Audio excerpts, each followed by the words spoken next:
Welcome to the most heretical stream on the internet. I give you Wally1169. Hello everyone, I just read Calidor's chat. Welcome to the stream, welcome to the surprise or bonus stream. I'm here with, in voice chat, with the developer of Hexahedra, Chris, aka Tarrenam, and we're going to talk a little bit about the game, and we're going to get started on the game, and then we're just going to play through some of the levels. I don't know how long it'll go, but we're going to go there. Fireraiser, welcome. Calidorn, welcome. Grand Lurker, welcome. Tarrenam, welcome. Hello. This is exciting to finally be here today. You know, the game's been live for 3 hours. My body was 90% adrenaline a little while ago, but I've kind of calmed down a bit now. You replaced that with coffee or tea or anything? And I've been trying to avoid the caffeine. Like, it was hard enough to sleep for the last few days as it is. I don't do anything making that harder. Oh boy, Calidorn. No, I don't think so, but you're going to do it anyway. Lasamat, welcome. Yeah, there's, I can imagine it, because it always gets me going a little bit too, just to do the stream, but to have the developer here. I've only done this a couple of times, and to be able to, talk about the game on launch day is pretty unique to have. So thanks for coming and hanging out with us. Thanks for streaming it. All right, so I'm going to switch into the game here just so we can see the game. So Hexahedra is a factory-themed puzzle game, I would say, right? Is that how you would describe it? Yeah. It's I often call it an open-ended puzzle game. Just in that there isn't one right answer to every level. The game gives you a bunch of tools and says, do whatever you can to make this thing into that thing, off you go, and then kind of lets you optimize it as you go along. Cool. And yeah, so speaking of that, there is a contest that you've issued, or a challenge that you've issued to the Red Circuit team, which I'm a member of. Yes. And there are a couple of other Red Circuit streamers who are streaming now and later today, I know of. As well as throughout the next couple of weeks. And this challenge isn't just to Red Circuit streamers, it's to communities as well. And that is to come up with the least possible steps solution for 3 specific levels that come a little bit later in the game. Yeah. I'm accent causing fun again. I'm laughing at Calidorn. He likes to try to make me laugh by his craziness. So let's see. You had to finish the demo again to compete Fireraiser? Me too. So I've played the demo, part of the demo before. I've played the first handful of levels, but we're going to start again from the beginning because it's been a while. And I saw that there's also a little bit of story to the game, or a little bit of like cutscene type of thing to the game that I don't think was there when I played the demo a while back. Yeah, no, it probably wasn't. Yeah, when the demo first came out, it was just, here's 14 levels where you can do some stuff, whereas now you can see your boss. He's a little bit sketchy, but his heart's in the right place. And everything keeps going wrong in his factory no matter what you seem to do. And eventually you work out why that is, and it turns out there's something slightly nefarious going on behind the scenes. Of course, yeah, you get to know him, and eventually you can. Well, maybe you could save the world, maybe you could not. It's up to you. Yeah. So there's the theme of the game is you're working a box factory basically. And you are you're making boxes. That is, you're not boxing things, you're making boxes, crates, and the factory has gone haywire for some reason, right? Yeah. Well, I mean, so like when you're working in a level, the factory works kind of as you'd expect, but all the haywire stuff is like your boss coming in going, oh my goodness, like they put the wrong color paint in a thing, and now these cubes are the wrong color, I need you to fix it, and that kind of thing. So, but like, it's well behaved when you're using it. The bots in the factory or behind the scenes are messing things up, right? Making life difficult. So you got to fix the factory every day. Like every day, something new is wrong, and you got to fix the factory to make the factory make the crates correctly. Usually you have to clean up the broken crates or the messed up crates along the way as well. Yeah, there's a lot of assembling. Sometimes you're working with partial crates that need to be kind of stuck together. Eventually, actually, you do start boxing things up. You can put payloads into cubes eventually. I never got that far. Yeah. Nice. Yeah, that's not that was never in the demo. Okay. But yeah, so eventually you can start teleporting things around. You can do really fun stuff with lasers. You can like start transmitting information around your factory between bits of it. using lasers and stuff. Yeah, I saw that the factory leaves the single grid, the single assembler area, and goes to a wider grid of them later in later levels. Yeah, and then eventually reach the point where it's not even one solid grid; it's lots of little bits of factory, and so to move things around, you've got to teleport them and make sure those things are synchronized, adding an extra level of challenge. Mm-hmm. This factory is also responsible for cremating Kickstarter backers after they paid. Nice, less about. Yeah, that was one of the Kickstarter backer rewards. One of the levels where you're putting payloads in, you're putting sort of people's remains into cubes. Oh, serious? It's all tastefully. Basically you're putting a box inside a box. So there's a box that their remains are in, but you're putting that inside a bigger box for shipping. Nice. You can see their names on the side. So yeah, some Kickstarter backers have been immortalized. Nice. They're going to get shipped across the galaxy. It's good that the game has a greater purpose. It's not just building cubes to build cubes. It's actually to take care of some ongoing requests, right? Yeah. So there's often you have an explanation for why you're doing this particular thing. It's not just make them purple. Yeah.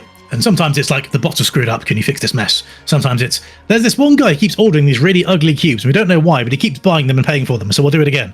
That guy keeps going around a few times with these awful cube designs that he wants. Nice. So I've played the first few levels a couple of times. The first time was preamble to playing the demo, and then the second time was playing the demo.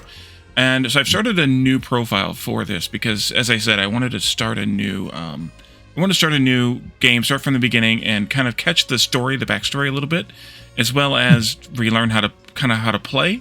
So the challenge is levels 17 through 19 or 15 through 17. I'm trying to remember which one. Yeah, it's 15, 16, 17. Yeah. Okay, so it's and the challenge is to get the fewest number of steps in those 3 levels. There are 3 different statistics in the game, which we saw at one of the pop-up screens that comes up. But there are 3 different statistics, and we're only really focused for the challenge on the one statistic, the step count. But the 15, 16, and 17 are the 3 levels right after the demo ends, correct? Yeah. So if you're interested in playing the game and competing in the challenge, you can come to the Red Circuit Discord. I don't know exactly how we're counting everybody. I know there's a Steam group for it, but I don't know if that's the only way we're counting competitors in the challenge. But if you come to the Red Circuit Discord, you can join that, or you can reach out to me through any of the usual methods, and we can make sure that you get included in that. Tarrenam is going to be validating your scores after you submit screenshots of them, so you'll just need to communicate with him about how this works, how this goes. Yeah. So you'll need to give me your Steam ID so I can then go and look in the stats server and verify that you aren't fudging your screenshots. Nobody would do that, though. Of course, none of my community. The internet. No one does that. Yep. Yeah. All right, so why don't we go ahead and take a look at the first couple of levels, and we can talk a little bit more about the game as we go. Mm-hmm. Sure. So there's the campaign is the main line quest line here, or task line here. There's special orders that will come up as we go, or is that actually a future thing?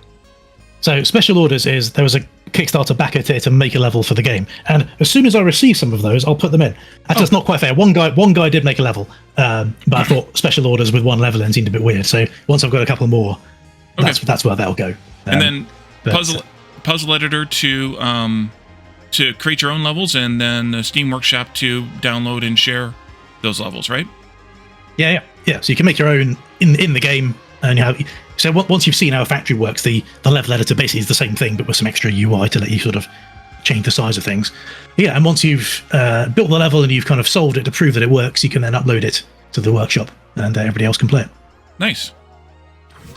So the campaign is 27 mainline levels plus a bunch of these sort of side quests then here too. And the original campaign ended at 14 with the one additional side quest here, the demo that is, and so then the challenge is 15 through 17 down here, and then we can go all the way to 27 if we are good enough.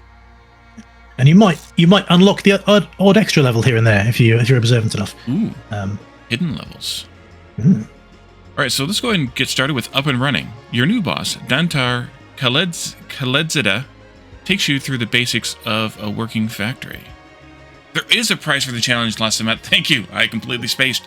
There is a game-themed mouse mat that is available for the challenge, as the prize for the challenge. Yeah, it's one of those sort of big gaming mats that's kind of covers your desk. Yep. I've had them made before. Lazamat actually is in my Discord and has probably seen a picture of it. But yeah, so it's a big gaming mat. I can't tell you exactly how big it will be because once I've worked out where the winner is, I'll get somebody near them to make it rather than doing international shipping. But it'll be a decent size, and it looks quite fun. Though I say it myself. Nice. Lazamat's probably leading the witness here. It's probably making sure that I cover all the bases here. So Up and Running. You step inside the WizCorp factory and follow the tatty signs reading Dantar Kaledzida, Factory Director. He looks up as you enter. You're here. That's wonderful. Welcome to the WizCorp Cube Fab. I know I said you'd be training with our floor manager, but she's taking some leave. Yes, very short notice. Nothing to worry about though. I've disassembled the robot responsible. We're quite safe. I'll train you up myself. I'll show you the break room. You can leave your things there, and we'll head straight out to the factory. Right then, this way. I do a little voice acting. But that sort of sets the tone for things are not quite going perfectly in this factory. Mm-hmm. Things might go wrong. Injured maybe employee. you can say. Yeah, it's fine. Nothing major. Just a waylaid employee. Workers' comp. Oof. Up and Running. I set this factory up yesterday. It spruces up some scrap cubes I bought on the cheap. I'll talk you through it to show you how our manufacturing works. By the way, if you ever want to repeat a level's tutorial, press this button. These are the cubes we're starting with. Left-click and drag the cube to see its different sides. When you release, the cube will rotate back to its default position. Cubes always enter the factory in their default rotation. Oh, Calidor wants to make sure there's... I don't know if there's female voices or not. This is the cube. Actually, you know what? I think I'm going to not do the voice. Just this is going to destroy my voice in the factory. I think we'll just save it for the cutscenes. This is the cube we want to make. The paint has been cleaned off, and the damaged wooden face has been removed. You can switch to the net view to see the whole cube at once. Click the cross button for that. This is the command track. Commands placed here are executed in order, looping at the end. I set these commands up for you and locked them in place so you can see a factory in action. Moving the camera by right-click dragging or with the arrow keys. Zoom with the mouse wheel or the plus-minus keys. Lean the camera by middle-click dragging or with the numpad keys. Press the run button to start the factory. The buttons on the right will speed up the process. If you're ever not sure what a device or command does, run the factory to see it in action. There's no penalty for mistakes. So we can click this cross button to see what the flattened out cube would look like. And so the theme here is to clean off the paint on the blue side and remove the wooden side so we have kind of an open box cube like this. No penalty for mistakes. How could that be? Indeed. So there's a sorcerer, which brings the cube into the factory. Then there are various apparatus that clean, strip, paint, and various things we'll encounter as we go along. Those are all kind of over here. And then there's the shipper that will take the cube out of the factory and count it as shipped. However that might work. Mr. Taco, welcome. So let's go ahead and hit the play button as the game instructed then. And so the heater's going to burn the scrubber's going to scrub the paint off. And then the heater's going to burn the wood off of it. And then we can ship the cube and we get credit for it. Nice. And then we can speed it up so that it powers through the other 4 real quick. You have to make 5 of each cube. I'm assuming that's just to make sure that the thing, completes properly.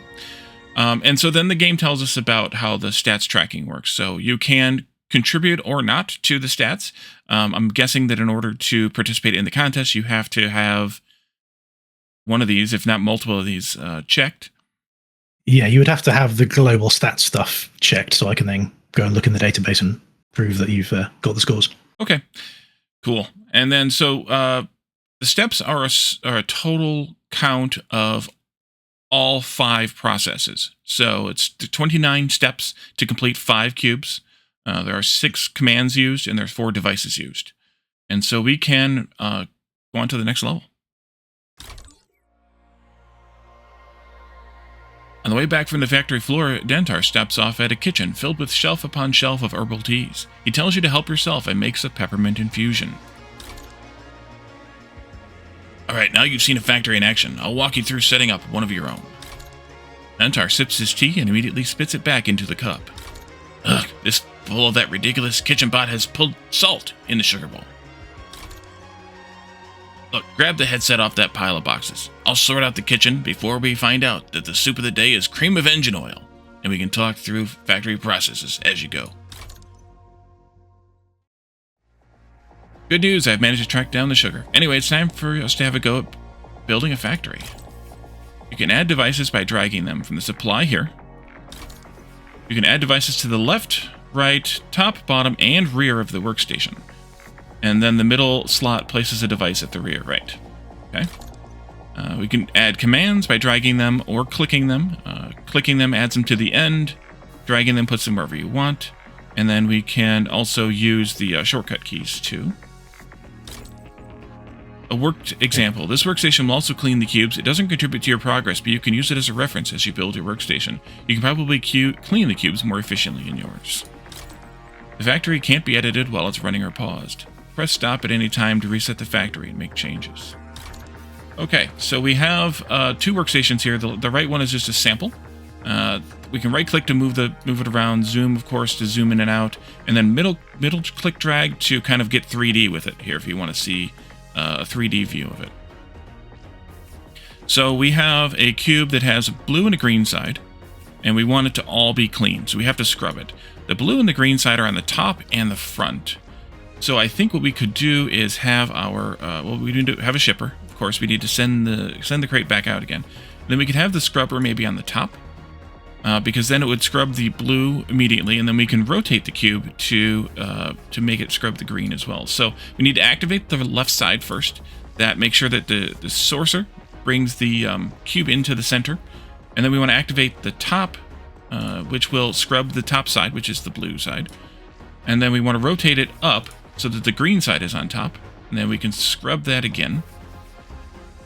And then we can ship it, which is activating the right side, and then we always have to end with home.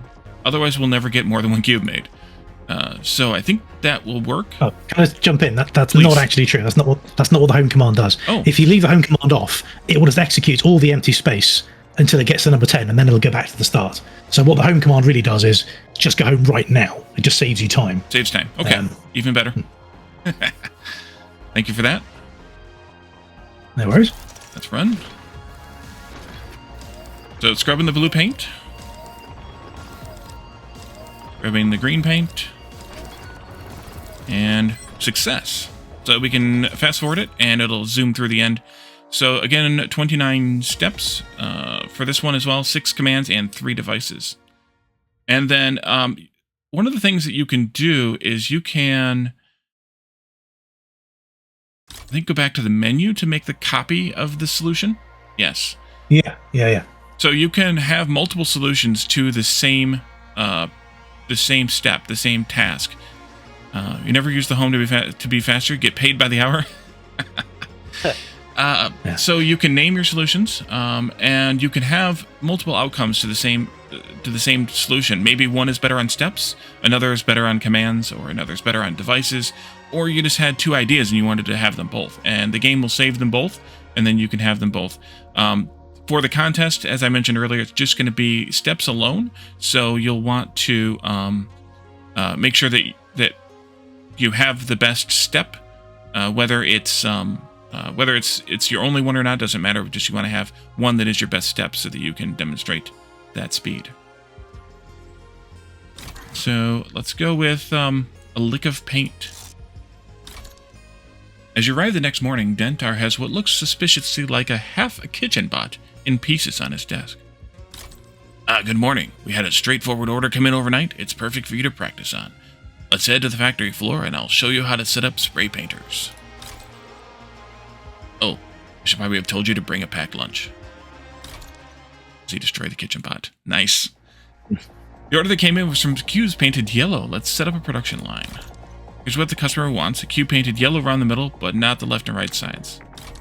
There's an important rule about shipping cubes. It doesn't matter which way up a cube is when you ship it. As long as the two opposite sides are unpainted and the rest are yellow, the customer will accept the cube. Paint a cube side. We use this spray painter. It comes in several colors. Left-click the red tab here to bring up the colors and pick yellow. Place the devices and commands we need to paint the cubes. Let's get shipping. So, what was your inspiration for Hexahedra? Yeah, so I mean, I've always, been a fan of like Zachtronic stuff, that kind of thing. So I was interested in that kind of game.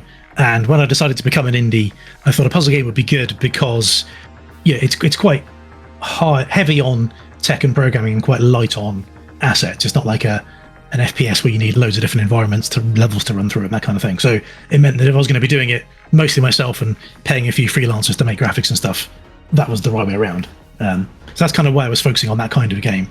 But as for the concept, I had this totally different idea at one point in my head for a game where you're trying to basically get a ball through an obstacle course and it's kind of bouncing off this cube, and the cube would have different surfaces that had different properties. So you'd have to rotate the cube around to kind of put it into bouncier side to get it over something, or sticky side to get it under something. And I thought, okay, maybe you could you could choose what properties your cube had, and you could maybe you could program the cube to rotate at the right time to solve the level, and you could do it that way. And then I realized actually a much more fun game would be a game where you're actually just building the cubes. That's the game when you're designing the cubes. Forget this whole bouncing a ball thing. That's a bit weird. Just a game where you can make cubes. So that's how I ended up with something that wasn't a Zack-like game at all. But the more I thought about it and thought, what could I do to add to this game, I realized actually the manufacturing of the cubes is far more interesting than the bouncing a ball. So I threw that away. So that's when I started prototyping. Worked on it for a couple of months and thought, this is pretty cool. I'll make this. Cool. So, while you were telling us that, I went through and did a possible solution for this for this task, and I already came up with, and you can already kind of see maybe an inspiration here for another possible solution here in the sample factory. But when I'm going to run this one, and we're going to actually do a couple of different solutions just to kind of exercise that feature that you've given in the game, where you can have multiple solutions at the same level. If this one works, of course. Yeah, which I think we'll see. But I think it will. It looks like it should be good. I think there you've come up with the minimum devices solution, because you've got to have a source, you've got to have a shipper, and you've got to paint something yellow. So you're going to have 3 devices, and the stats don't count the ones on the right in the example. So that's a solution that minimizes that. But then if you want to minimize other things, you're going to need other approaches. Yeah. So we did the 3 device. We can name it few devices. And then we can do another solution. We could copy this one. Call this one, well, we don't know what we're going to call this one yet. Let's go into that one. And let's do something a little more like what they've done over here, where we have 2 painters, one on the top and one on the bottom. And let's take out most of these steps because we're going to change it. So when the cube enters, we're going to want to paint both sides back to back. And then we want to rotate it once, so that we can paint the opposite sides, again, back to back. And then it's done, so we can ship it and go home.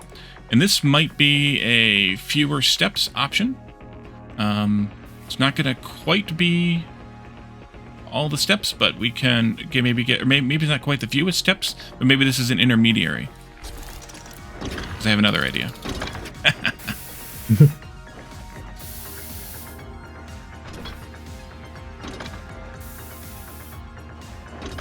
Yeah, this looks good.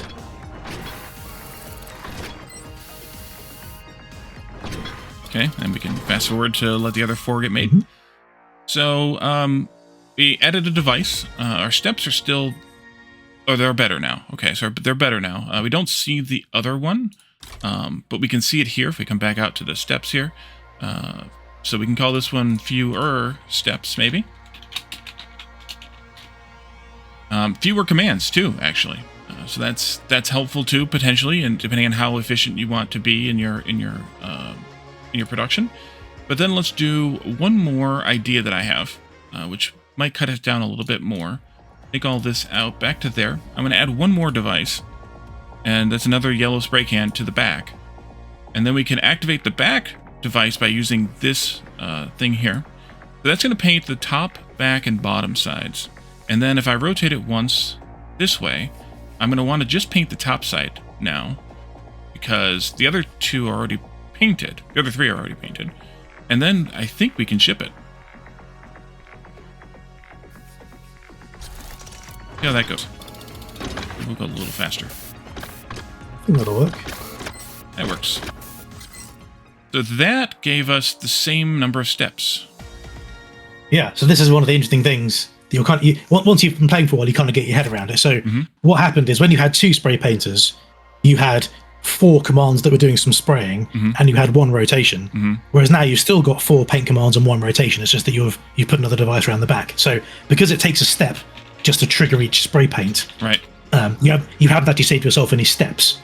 Which is interesting because you think, oh, I've got more painters, of course this is going to be faster. Because you still need the rotation, it doesn't help. Yep. Yeah, so it's one of those interesting little things that falls out of how the game's put together. So that's a great feature of the game, to be able to try a few different things and compare them here on the screen, and then pick the one that works the best, whatever you like the best. And this one's probably the best because it's the fewest of everything, relatively speaking. I mean, depending on how you want to count the game, of course, but the 10 fewer steps to add 1 more device, is that worth it? In real life, it might be, because you're getting the job done faster. In the case of the contest, yes, because you're doing it in 10 fewer steps. And this one's not as good because you're using extra devices for no extra purpose. So that's a really cool kind of, real life meeting the game world type of thing. Oh, yeah, we already did this one. And it's often going to be the case that, if you want the fastest solution, that'll be very different to your fewest devices solution or whatever. Which is another reason to let you kind of have multiple solutions.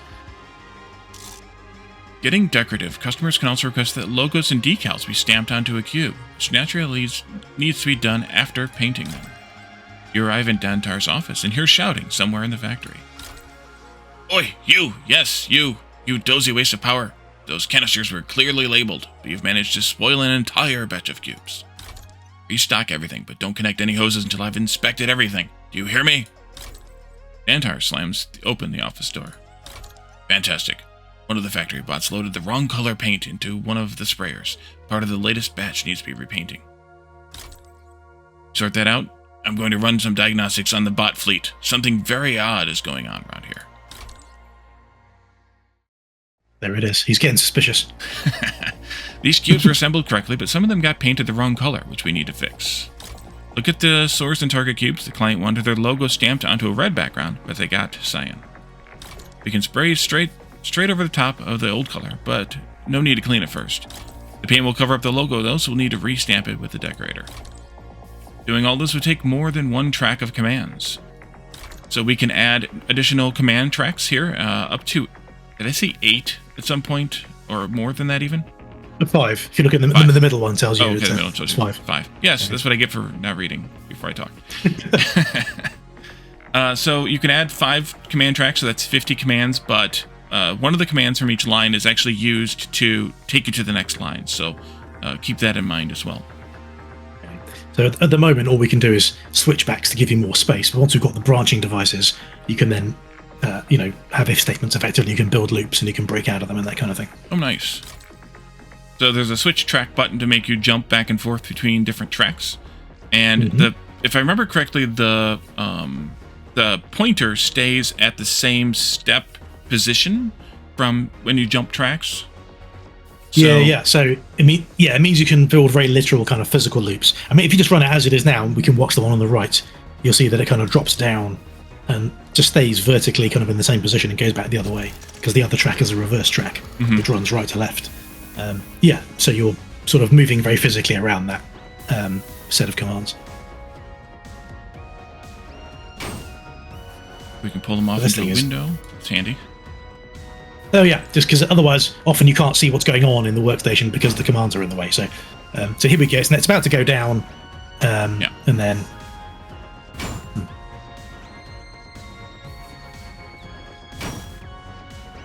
there you go. Nice. Okay. Cool. Let's do, wait, where's this button? Yeah. No, run one step. Stop. That's the button I wanted. Okay. So this cube is painted around the middle, like the ones we've been doing, but it's painted cyan, and there's labels on those middle spots, and we need to do the same thing, except we need to have it painted red around the middle and have labels on it. So we can source again. I think I'm going to source it still from the left and ship to the right, just because I'm kind of a left-right person here. And then we want to be able to paint red, and I'm going to put that on the top, and then I'm going to put the labeler on the back, because it's kind of the next step after the paint is labeled that side. So I think I'm going to do the label on the back side here and the painter on the top, and then that will be a paint, rotate, label, kind of a cycle. Let's do left, and then again paint, rotate up, and then label, and then paint again, because we now have a different side under the painter. So we'll paint again, and then we can rotate, label, paint, rotate, and then we have to actually jump down to the next track. We'll put the next track thing in there, and we'll add... Wait, what was the button to add that? Not that one. I've already forgotten where the button is to add the extra tracks. That's what I get for not paying attention to the thing. It's so if it's underneath the stop button. It's right in the middle at the bottom. Oh, right down here. Yep. Right down there. And then we can reverse that track so that we go right to left here. So we've rotated. We need to paint again. No, wait. We need to label again. And then paint 1, 2, 3, the fourth side. Rotate again, and then label.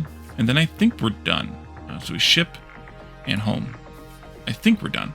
Let's see how it goes. Move this down out of the way so we can see the factory work.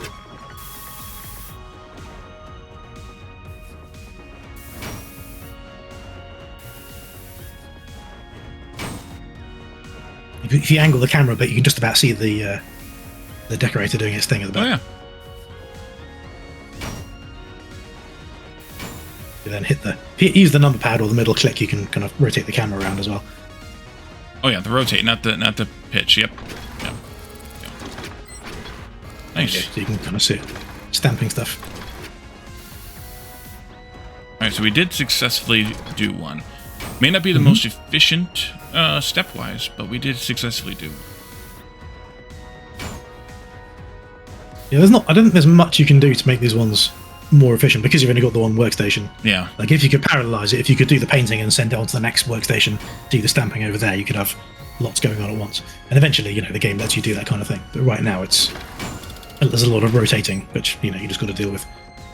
Yeah, and I think even if we had multiple painters or whatever, we'd have to actually have space for 4 devices in order to make this any more efficient, I think. Yeah. Because you could have 2 painters, but you're still rotating it 4 times to get it stamped. You could have 2 stampers, but you're still rotating it 4 times to get it painted. So I don't think there's a way to make this one any more step efficient, at least, by spending more devices. Let's go ahead and zip to the end. There we go. So 79 steps to make the 5 cubes. And we could go to the next level. You arrive on Monday morning to find Dantar looking the most relaxed you've ever seen him. Good morning. Do grab tea from the kitchen. Everything's up to standard in there now. How was your weekend? I spent mine looking into our bot problems. I didn't spot any malfunctions, but I've restored most of them to their default settings, and they're much better behaved now. An order's come in, and I think you're ready to tackle it solo. I'm going to press on with the last few resets. See you at lunchtime. I'll leave this one to you, but let me just show you some helpful tools.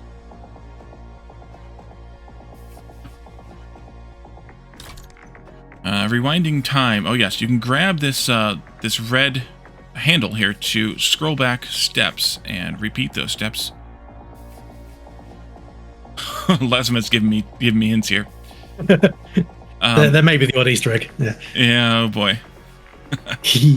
So you can grab this red handle to scroll back a few steps to rewatch part of that solution. Let's say something's not working the way you thought it should. You can drag that back and you can watch that part to see, oh, maybe I need to change this or that. I clicked the wrong activation. I didn't rotate when I meant to. Whatever the reason is, you can drag it back to do that, which is really nice too. That it's actually an interactive timeline. And also you saw like I hit that step button there at one point that lets you step forward just one step in the task line here, just so you can kind of see, okay, that did this, then it did that, without having the animation be smooth and maybe hiding something. Undo and redo are here next to those plus buttons. That gives us the ability to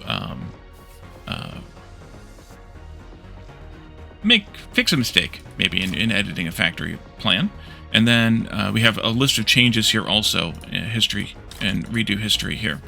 And of course, undoing and then doing something means you don't have a redo anymore, so keep that in mind as well. Let's see, and we have the the undo and redo histories are part of the solution. If you create a copy of solution, the histories are copied as well. That's nice too. And we can have up to 5 devices. If you're halfway through making the level and you need to go and do something else, you can quit, and when you come back, the undo history is still there, so you can carry on where you left off. Okay, that's cool. Yeah, because then, yeah, if you're puzzling through one, you need to go, take a break for a few minutes and come back. You can do that. You can do that, and then you don't forget where you left off. I'm gonna take my headphones off for a second so that I can put the hat on. Calendar is demanded. Yeah, sure. Yeah, that means I can say anything I like. Brilliant. The power. The power. Okay. Gonna have my dreadlocks on here. That is spectacular. I approve. Particularly because there is an octopus hidden in the game in a few places who gives you extra levels to do. So the fact you're wearing what I assume is meant to be an octopus hat is particularly on point. Yes. Excellent. Calendar is now quite invested. The next step is convincing him to play it. So you prove very much of this, indeed. Oops. I didn't know that did that. So our source cube here has multicolored sides, has 3 different colors on 3 different sides, and our goal is to have blue around the middle with labels on 2 opposite sides. Well, that 2 opposite sides makes me think I might be able to do this with fewer steps, perhaps, but I also need 3 different devices. I need a scrubber, I need a painter, and I need a labeler, so maybe not. I don't think we can actually use devices to speed this one up. But given that I need to do something to the left side, I think I'm going to source from the top this time. But we're still going to ship to the right, just because, well, for some reason, right goes that way. Right is the way out for me. Can we stack hats? It literally made Tarrenam wear many hats at the same time during development. Yes, so there's a cooldown on the hat command, but yes, we can stack hats up. I think calendar we've had 5 or 6 at one time. There is a hats command here that'll tell you all the hats that I have, and we can do that. Excellent. So I'm gonna puzzle through this solution. See, we need to scrub that left side. So let's get the scrubber here for sure, and then we want to paint blue. So we need to change the paint to blue. And we also need to label, but not label every side, just every other side. So maybe we do a paint on the back and a labeler on the bottom. You'd recommend avoiding the potted plant hat, though. It's just, say, unwieldy. Yeah, it makes the other ones... It's funny to see, but it makes the other ones be a little bit tough to add to the stack. I see. Does it involve actual plants, or is it knitted? It's neither. It's I can show you what it looks like. It's just it's like a plush hat pot. It's the hat, and then it has leaves sticking up out of it, or like branches and leaves sticking up out of it. Pirate octopus sounds fun. Yeah. But it is unwieldy.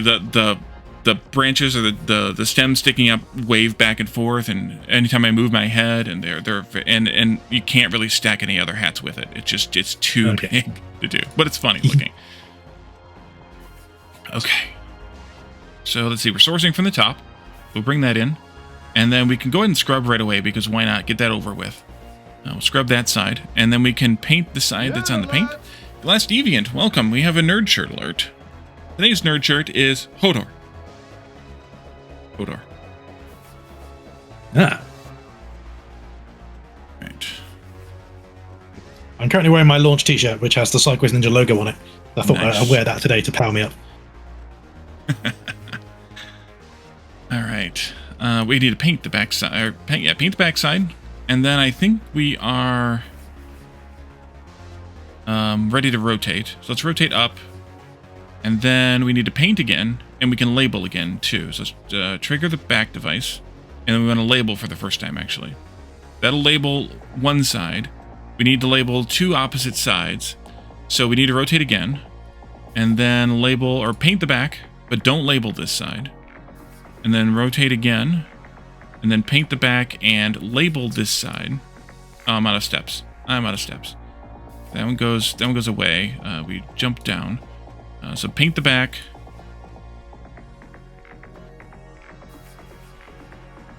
And then I forgot where I'm at now. Paint the back, rotate, paint and label, rotate, paint and label. Yeah, it's a difficult life for pious little you, Caledon. Oh yes, pious little you. So we've painted 1, 2, 3, 4 sides. We've labeled 2 sides. That might be done. Let's ship it and see how it goes. Rumor has it that British game developers put interns under the stairs like Harry Potter and only lets them out on release days. Seems right. I messed something up. Neither confirm nor deny. No, I didn't. Okay. Let's see here. Looks good. Paint in the back. Stamp the bottom. Then ship it. Yay, I did it. Better treatment than American devs get. Oh, that's a good point, Glass. Yes. And American employment law terrifies me. What's that? I'm sorry. I said American employment law terrifies me. Yeah. You know, it's thankfully I don't have to deal with it. So you know. The British respect and add the redundant use. Indeed. Redundant? How dare you, sir? And then there's the medal that has the abbreviation AL or the on the periodic table. How would you say that, Tarrenam? Aluminium. Okay. Obviously. Right. Clearly. I'm assuming that's what the factory frame is made out of, right? Oh. That's never come up. Yeah, no, I never thought about what metal it's made of. I think that should be part of your lore, because Caledon would like it to be part of your lore. Aluminium. Yeah. Yep. Well, if Caledon wants to make his out of aluminium, he's welcome to. In Caledon's world, the user not redundant. No, he's from Norway, and he's been trained with the Queen's or the King's English, I guess now. So it is it is not redundant for him, but because he's in my chat, it's redundant for him, I guess, or it's redundant here. We'll put it that way. So I'm trying to think if there's a way to speed this up, and again, I don't think so, because we still need those 3 devices, and I don't know that there's a way to shorten this number of steps. There might be. I'll tell you, there's a Steam achievement for doing it in 1 track. Oh, is there? Wow. Yeah. That would be something. I mean, I would have to chop. Well, I'd only have to chop 2 steps out of this in order to get it in 1, because we don't need the home then, because it doesn't need to shorten it, and we don't need the drop, so we'd only need to chop 2 steps out of this. How to chop 2 steps out of this? That's interesting. For proper use, it might be aluminium. Right. So side conversation a little bit. I saw that you have worked on a small game that nobody's ever heard of for a good chunk of your career, called RuneScape. Yeah, it's pretty obscure. You probably never played it. Hasn't done very well over the years. Right. But yeah, no, I used to work on RuneScape. So I worked at Jagex for 13 years. Not all of that time on RuneScape. But yeah, I mostly did engine stuff. So I was doing things like when RuneScape got voice acting. And those days, remarkably, it still had 16-bit sound, which was kind of okay because it had that kind of MIDI sort of feel to it. Mm-hmm. But also wanted a bit of voice acting in it. Like, you put somebody in a cave with some reverb, the voice acting gets a weird hiss on it. So I had to go and make sure that it was able to support 32 bits in the final mix. Weirdly, the samples are 32-bit, but the final mix was 16 for some reason. But we sorted that. Things with the world map and the RuneScape achievement system used to be this horrible mess of script stuff. There were like 4,000 RuneScape achievements all done in RuneScript, and I sort of brought them into the engine side of things so that things ran a lot quicker and were a lot easier to maintain. I worked on an HTML5 version of the RuneScape client at one point. That never made it out of beta because it worked, but it wasn't very fast because it was written in JavaScript. They don't write games in JavaScript, kids. It's or Java in general, for that matter. Well, the reason we did it was because back in those days, RuneScape ran in a Java applet in your browser, and you can't do that anymore. The browsers all shut it down because it was horribly insecure, and they kept finding problems with it. So we realized, we can't do that anymore. We want to still be in the browser. We've always been in the browser MMO. We'll do it in HTML5, and it worked, but it wasn't fast enough. So then we bit the bullet, and some other folks wrote a native C++ client, which is every other game client on the planet. You download it from the internet and run it on your computer. Right. Whoa, so radical. For old school RuneScape, we've gone a different route. So we can't run it in a browser in Java. We don't have HTML5. We can't assume people have Java installed on their PCs anymore. So all we do, the old school client, is just the game bundled up with a standalone JVM. So you don't install Java, but it still runs on Java in this little executable, which is hilarious, but it works. I've written a lot of Java in my time. I much prefer C#. So this Hexahedra is written in Unity, and I much prefer C#. As far as I'm concerned, it's Java done right. Don't at me. So I do enjoy that as a language. Yeah, I've a lot of games these days are written in Unity, so yeah, C# is pretty common these days, especially for solo developers like you, where getting into writing your own engine is not always something you want to do. So having the engine there and having it to support you is kind of helpful. Yeah, just like taking advantage of lots of other people spending a lot of time thinking very cleverly about how to make a 3D engine work. Like, I could try and write one on my own, but it'd be really janky compared to what anybody else is going to produce if they've got a proper team behind it. So it would take longer, and I'd get a worse result. Like, it doesn't make any sense. If I'd made another game, I'm not sure I'd make it in Unity again. You probably know about their hoo-ha a few months ago when they decided to burn their goodwill very, very quickly. But it was too late at that point for me to change what I was doing, because I was too far along. But whether I'd look at Godot or something. I think I saw I can't remember what game it was now. A couple of developers though talking about completely rewriting their game, and I'm like, ouch. Almost, that would be really painful to think about doing, let alone do at that. Depending on how far you were in it, but if you were reasonably far, which I think you were well past the demo being released at the point that all went down, so you were nearly to a completed game, because you've been working on this for how long? About 4 years. A little bit more. I was still working part-time at Jagex for some of that, but quite a long time. I would have had to re-implement so much stuff. It wasn't really worth the pain. Thankfully, they rode back on the weirdest bits, but even so, reputational damage has been done. Because they previously said, you can always keep using the old versions of the terms, and they dropped that. And then they said, we messed you about, but from now on, you can always stay on the latest version of the terms, or the old version of the terms. Like, well, hang on a minute, you broke that promise last week. This is hard to really trust. But anyway, so I don't need to rehash that. We've all talked about it before. But, for sure, And then that's kind of the first of a few different things that have happened recently with the whole PSN Helldivers thing and other things like that too. It's like, really, you thought that was a good idea? Okay. Just bonkers. That's not what I wanted. So I've been trying to spend 20% of my brain trying to figure out how to make this better, and I'm coming up blank, so I'm gonna just go ahead and zip through and move on to the next level. We can come back to the next one.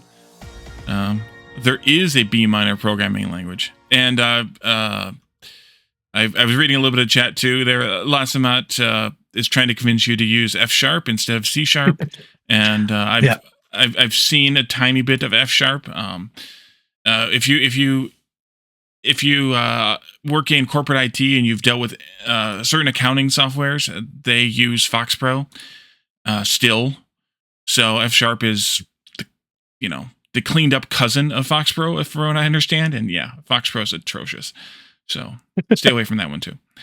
Yeah, I mean, it's a functional language. Yeah, that's the main thing. And Lazamat is big on functional languages, and so and just always tries and shows me, oh, if you did it in F#, you could just do it like this, and it'd be much quicker.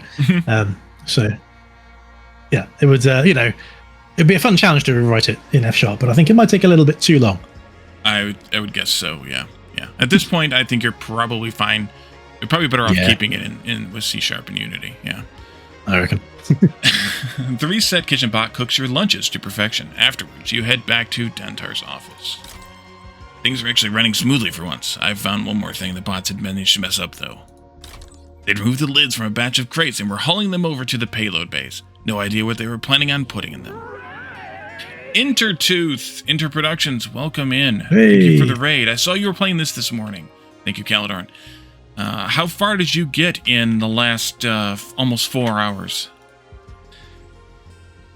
More train? There's no trains here. No trains. I guess you could train your factories together. More cubes. That's the one. Yes, more cubes. Got stuck on Through the Looking Glass. I don't know which one. Anyways, that's after the demo. Paint him and get a couple him levels after the demo. There's a knack to assembling cubes. We'll come with you and show you how it works. Just after... let's see. What did I miss? Heck, there are still people who program in COBOL even now. Yes, I know it. In the banking industry, among others. Vox took the metal lids off these cubes. We have two types of source cube. The first one is wooden, but has no panel on the left. The second is just a metal face. We can combine these into one complete cube as long as we make sure the panels don't collide. Okay, so we'll watch those little animations there. So let's see. Misspelled dinosaurs. So Through the Looking Glass is one of the... Is that one of the 3 challenge levels? It is, yeah. Raid and run? You'll see how far I get. Well, we're only going to go 2 hours, so we'll only go to get about as half as far as you got this morning. Because, well, I have... it's not. Go with Python and or C#. Yeah, it seems like Python's a good one to learn, too, in terms of progress. Yeah, level 16 is the middle of the 3 challenge levels. 15, 16, and 17 are for the challenge that Tarrenam has issued to Red Circuit. So that's the minimum number of steps challenges is 15, 16, and 17. So the game is showing us how we need to how we can possibly assemble these cubes. They need to meet like this, otherwise it will not work. 15 you did, 16 you did not, yes. And so the game gives us a few options here as to how this could possibly work or not work, depending on your case. And so we're going to go ahead and jump in and take a look at how this is going to work and see if we can pull it off. Python's great for learning since it's ultra strict on everything, including even failing compilation if your indentation is wrong. Okay, and Tarrenam's going to be heading off. Had another commitment for another stream starting in just a few minutes. So I appreciate you coming and hanging out with us and talking a little bit about the game and your history and helping through some of the things in the game with me. Oh, you're very welcome. It's been good fun. I've appreciated your hat. Just thanks for giving the game a go and showing it to some people. Of course. It's been very cool to see other people playing it, rather than just being me sitting in my office day in, day out. Yeah. So thank you very much, and enjoy it. And if anybody wants to, enter the contest, then send some stats through, and we'll check it out. Alrighty, it sounds good. All right, I'll catch you later. Yep. Thanks for coming in. Have a good one.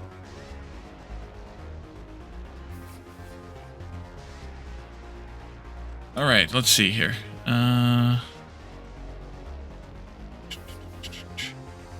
C# is good for easy enterprise level jobs, boring line of business applications, but fairly easy. Yeah, I mean, that's kind of when I've done a little bit of .NET, and that's kind of what I get to is the boring line of business stuff that somebody needs something to do a task very quickly, and then they end up doing a little bit of .NET code for that. That doesn't look good, but they don't care if it looks good. They wanted to do the task that it takes them hours in minutes. So that's what it works. And then yes, it doesn't. Python's not compiled code. Calodron's going to be busy spanking Glass Deviant thoroughly with his sweaty tentacles. Why are they sweaty?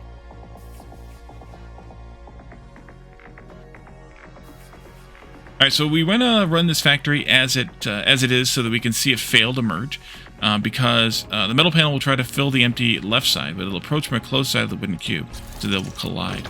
The wooden cube. Let's do it this way. So you can see here that the metal cube is approaching from the top, and it's kind of hitting the edge of the cube like this, and that's not a possible. It's not a possible solution for this. The top actually needs to come in and hit it like this in order to actually successfully do that. 30C in the sun there? Ouch. Pseudo-algorithmic, welcome in. Alright, so let's stop the factory and get the sorcerer to the correct side, which is going to be the left side here then. So that because the wooden cube comes out with the left side being open, it makes sense to put the metal lid over there. Let's see. How are you doing, Pseudo-Algorithmic? It's good to see you. Oh, yes. Narina. Yes, I remembered. I remembered. Let's see. And then we need to paint those 4 wooden sides. And again, the cube doesn't need to come out the same orientation that it's directed here. So we can just paint and move on if we put the painters here. We could, though, possibly change this to put the source of the wooden cube from the back. And I think this will make it easier for painting because we can use fewer, we can use more devices for painting and therefore have fewer steps if I do it this way. I think. Glass Deviant Heretic, indeed. There's 31 in the shade here a couple days last week, or maybe 2 weeks ago. Yeah, it was pretty warm here recently too. I mean, your weather and my weather are basically the same, given that if I had a powerful enough artillery gun, I could probably land something on your house from here.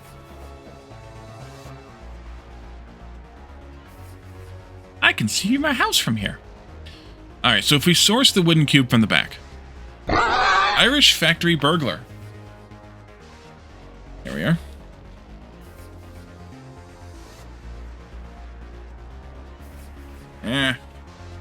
Get over those eyes there. There we go.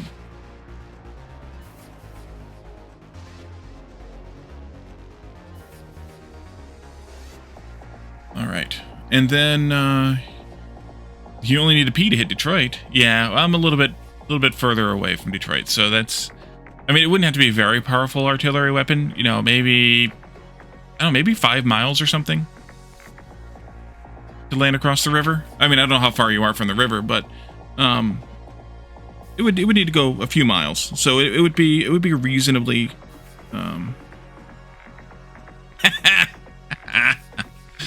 It would have to be reasonably powerful. Not super powerful, but reasonably powerful. So we need cyan paint. We're going to put 2 paint brushes here. I'll zoom out a little bit, or maybe move this out of the way a little bit. Yeah, that's better. Debt collector, welcome. Fertilizes grass next to the river. Sag. And then we're going to ship from over here, I think. So we want to source first the wooden cube. And then we want to... Wait, what are you doing? Oops, I clicked something, maybe. We're going to source the wooden cube first. And then we want to... Oh, those were there from before I moved things around. That's right. And then we want to source the metal plate next. There. And then we want to paint the top and bottom cyan. And then... let's see. And then we want to rotate once. It'll go up. And then we want to paint the top and bottom again. And then we can ship it, I think. Let's try that out. We'll go home just to save that last bit there. Engage. Wooden cube comes in. Let's see here. Attaching the metal face. Painting top, bottom, and top. Rotating. Painting the bottom and the top. And then shipping it out. Thank you again for coming, Tarrenam. Thanks for the follow. And thanks for developing the game. And that successfully worked. You weren't actually following. Yeah, that's one of those things. It happens. And there's also the twitchiness of somehow follows get deleted, unfollowed. It's weird. I don't understand it. All right, so we've got cubes. So let's go ahead and fast forward to the end here.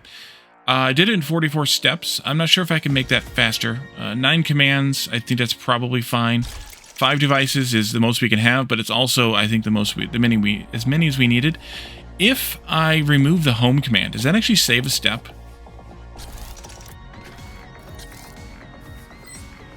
Or does that count all 10 then as the steps? Okay, so if we want to save a step, we need to exclude the home command. Okay. And so when we do levels 15, 16, and 17, that's when we can save a step. All right, so I think that's probably the best that I can do. I don't know if there's a slightly better solution or not, but that's it's a reasonable solution at least. So I think we're gonna move on to the next level. You've linked something in Discord. Are we looking at your water cannon here? Yep. That's your water cannon? Nice. Take both hats off. Uh-oh. Raven's here, Calidor.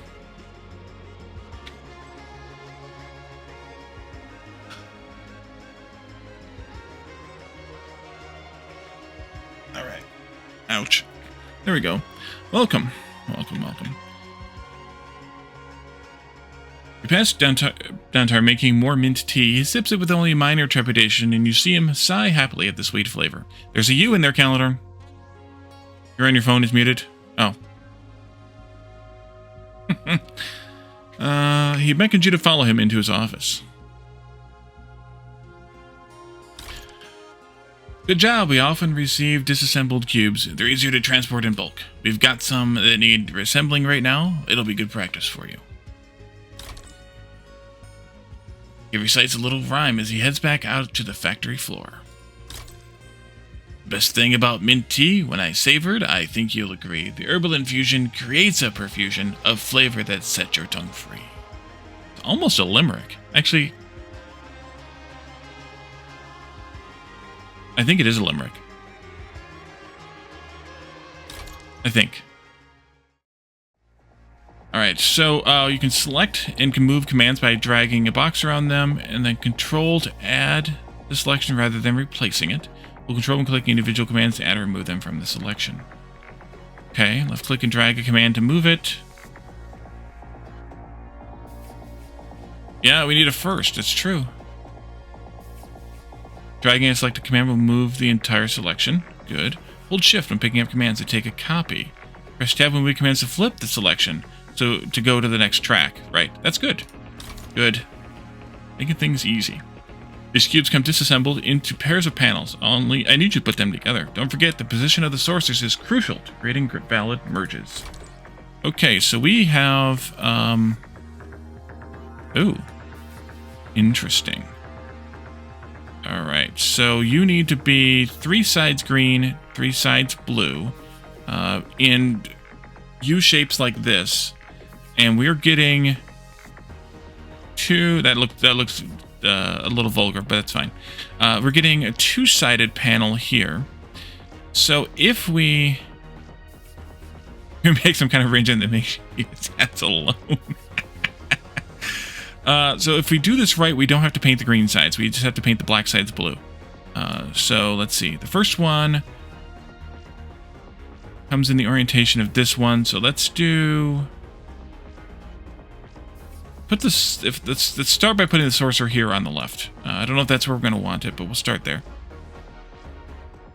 And then we need to rotate this cube.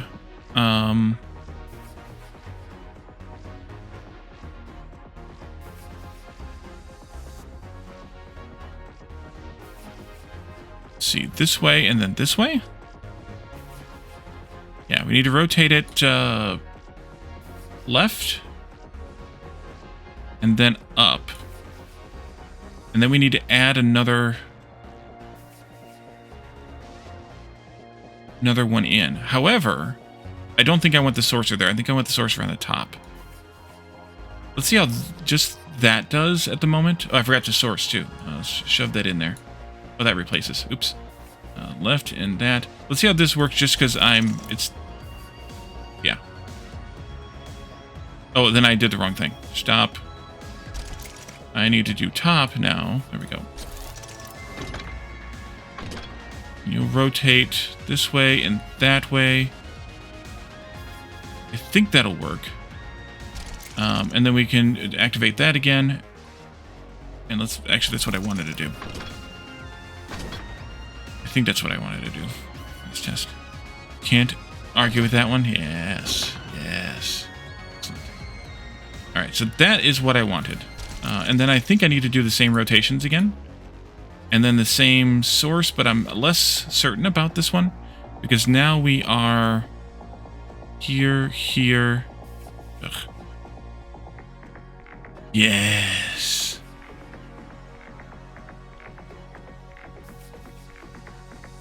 No, that's not what I want. That's not what I want at all. Left and up.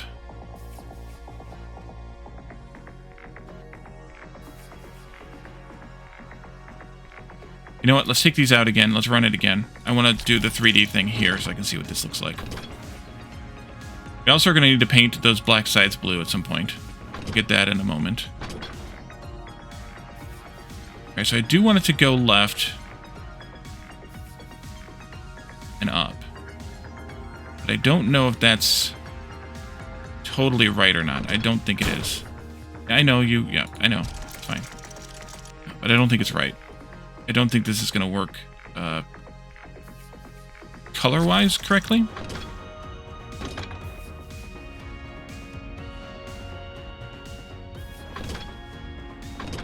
Because I think... Yeah, it's not correct. Because we need to have the 3 green sides be adjacent linearly. Pause. And they're not. They're adjacent on a corner. Let's back this up to here. And actually this one isn't even right. Because I need to have...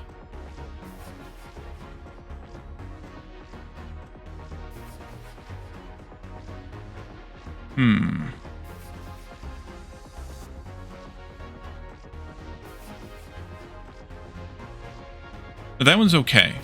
But I need to rotate it so that the bottom side is on the top. And the right side is on the front. That's fine. But this needs to go...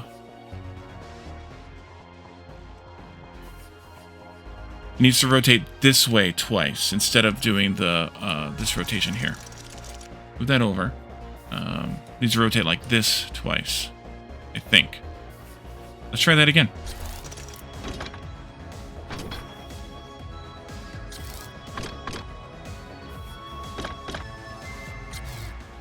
All right, let's take a look. Let's see, green, green.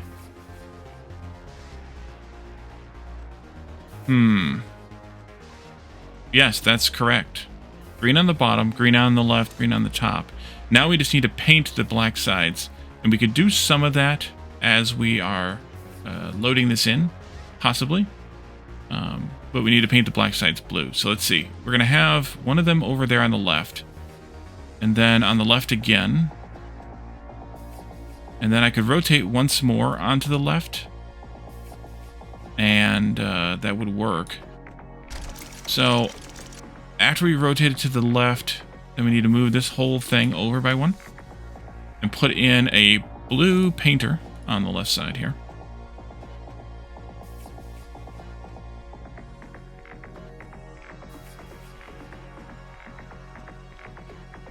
And add that in here.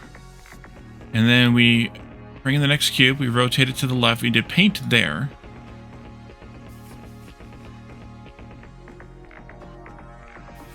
Add another line here. Goes here. Paint here. And then... I forgot what we needed to do next. Where we needed to paint next. Nickpa is welcome in. You came in with Inter, I assume Inter rated me a few minutes ago. Just twitching? Twitch is switching? That one worked.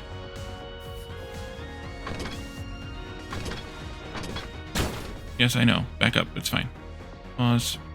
Back up a step right there. Oh, he's listed as live, but he's not. Oh, yeah, that could be Twitch switching, or maybe he's still live even though he rated. That's possible. Also, I need to reverse this one here. So I need to rotate it to the left once, then paint, then ship. Okay, stop. Reverse this one. That. Rotate to the left once, paint, and then we can ship, and I don't care where we ship from.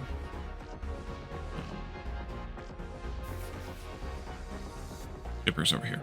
Ship to the right, sure. And then we can go home.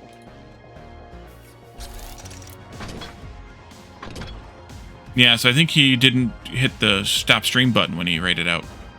I think. Blue, green, green, blue. Rotate twice.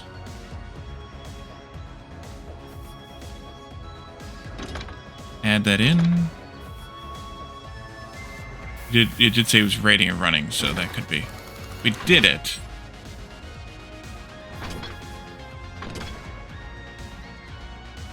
He has left it up and left his mic open. Ouch. Yeah, that's not good.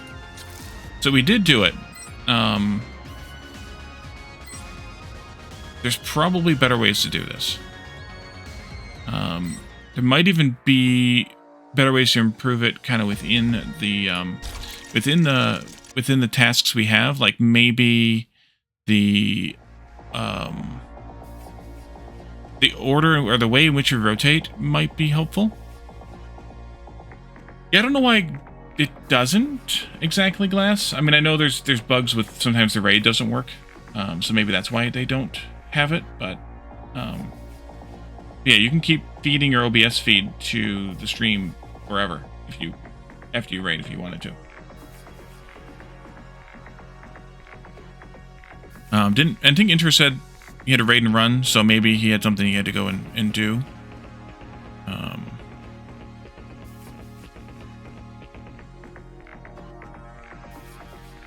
Yeah, said he had to raid and run, so hopefully he's still around. You have a specific button in your stream deck that does a series of things, including ending the stream. You also have a button that lights up with very angry red while you're streaming, so you notice if it were to forget. Yeah. And me too, Calendar. And I close OBS almost immediately after streaming. Yep. You're still in the men glass, so you're off to bed. Dang alien insect eggs. Yeah, you're gonna have to keep those under a little more control, I think. Let's see. Do I want to try to make this better? I would like to try. Maybe the rotation could be improved, and we wouldn't have to do these double rotations here. But I'm not sure that we can. If we... Let's do the step thing here. If we rotated it the other direction, does that help any?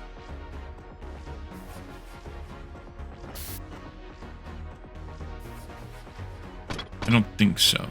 Because then it's just the opposite issue. But...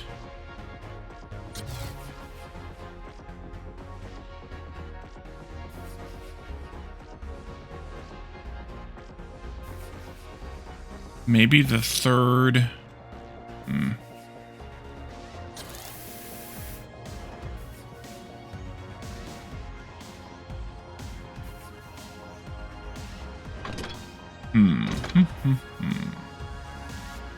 And no matter what, no matter which way we add, whichever way we source, we still have to rotate before we can paint that last side, because the it always comes in with that incorrectly painted side facing forward, and we don't have a forward side device to do anything to that forward facing side.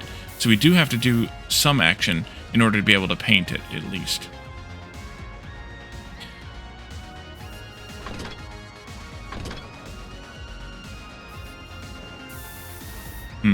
So I think I'm going to leave it. It's probably not the best solution, but it's the solution that I have. Next, you find Dantar sitting at his desk looking despondent. Looks like our bot problems have returned. Last time they loaded the wrong paint, this time the wrong type of panels.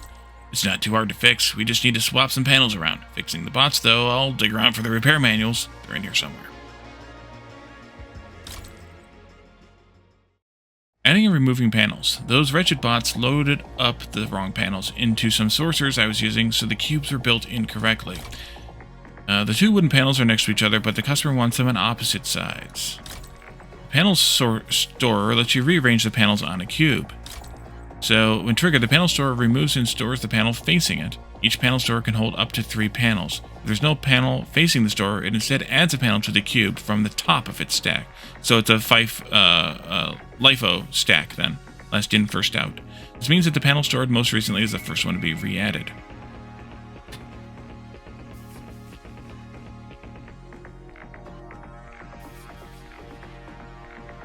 Silence, I kill you. If the storer doesn't have space to store any more panels, triggering it has no effect. Alright, so we have that, and we need that. Okay. So if we pop from the, if we bring in from the left, we put the panel storer,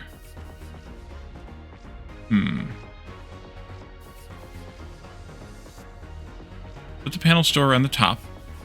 We pop that wooden panel off. How long am I planning on streaming? Till the top of the next hour. Another 40 minutes or so.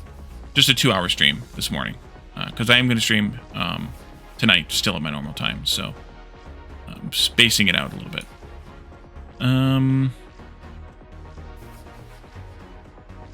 Sounds good.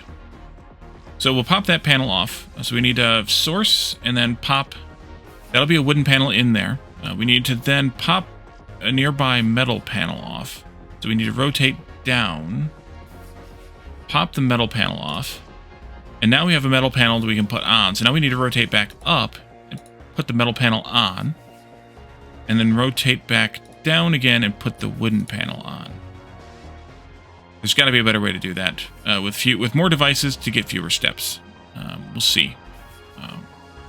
There's got to be a better way. We'll see. Let's try that. See how it goes. Yelp. Yelp. Yelp. Yelp. And I forgot to ship it. Oops. Stop. Ship. And then we could do the home step, but we don't really need to. Just saves a little bit of time. Let's go faster, because we know this works except for the shipping step. Let's do that. Success. Finish those up. So 49 steps, 9 commands, 3 devices. Let's go back and maybe make another change here. Can I make this go better?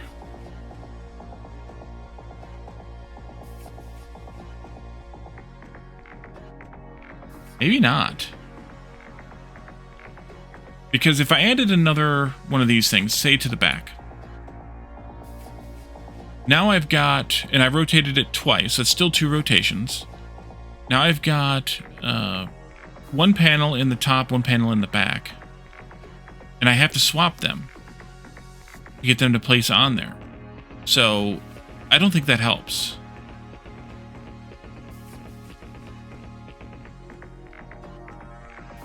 So maybe this is the best solution?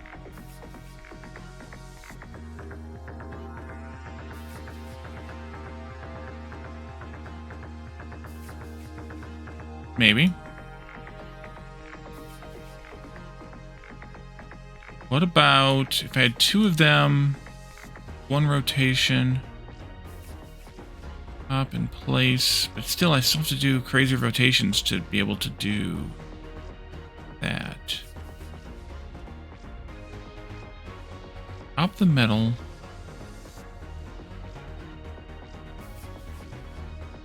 And the wood, rotate like this. Yeah, I don't know that I can make that any better. We're going to live with it. 49 steps. As you walk through the factory, a clang behind you makes you turn around. You see something, small and low to the ground, scurry around a corner. You walk back to where it disappeared. The cauldron? The corridor is empty, but a trail of spots of black liquid leads towards one of the small floor-level openings that the maintenance bots use. Perhaps one got damaged. I think it's cauldron leaking ink. Dantar's voice sounds from a speaker and bounces down the corridor.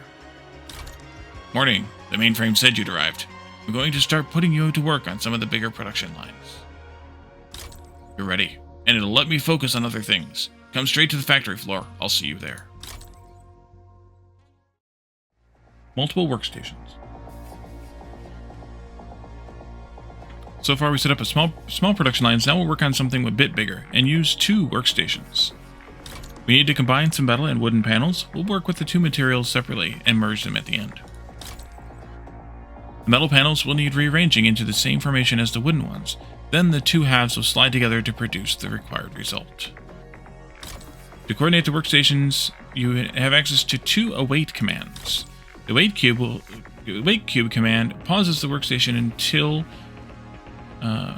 it contains a cube or part of one. If a cube's already present, the workstation will just carry on. Ready and waiting, await cube arrival is similar, but it won't continue just because the cube is already present. A cube or part of one will need to arrive from elsewhere. There's also a set of send cube commands that pass a cube to the next workstation in a particular direction. Cubes must not collide with devices moving between workstations. Triggering a device in a cube's path will halt the factory. It takes 2 steps for a cube to complete its move. Triggering a blocking device on the second step of the cube's movement will also halt the factory. The only exception is when the cube has only 1 panel and isn't straddling 2 workstations at the end of the first step. In this case, triggering the device in the other workstation will not block the cube. And I'm going to have to watch this one, because I don't... Oh, I see. Oh, okay. These new commands will allow you to create the cubes the customer ordered. You sort that out. I'm going to check the bots haven't messed up anything else today. Okay, so we have a 3-panel metal cube here. We have a 3-panel wooden cube here. We need to get them so that they are 3 adjacent panels, not 3 panels on the same corner. So we need to pop one of the panels off of this, rotate it, and then pop it back on a different side. This one, the way that it is...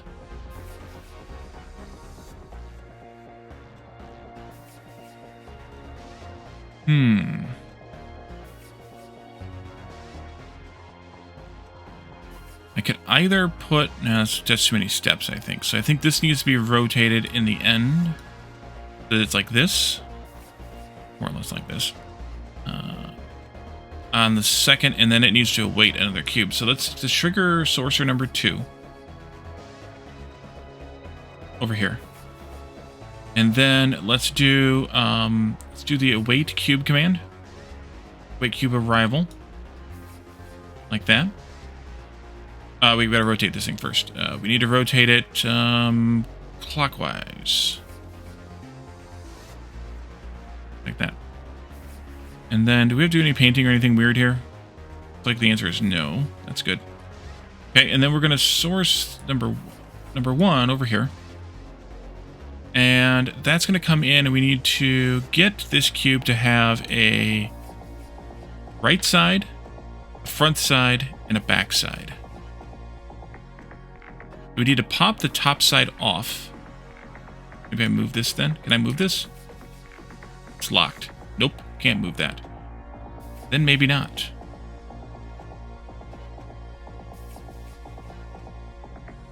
if I turned this one instead so that it was like this, would that be helpful? Yes, because then I wouldn't have to pop that side off. So let's do the clockwise rotation.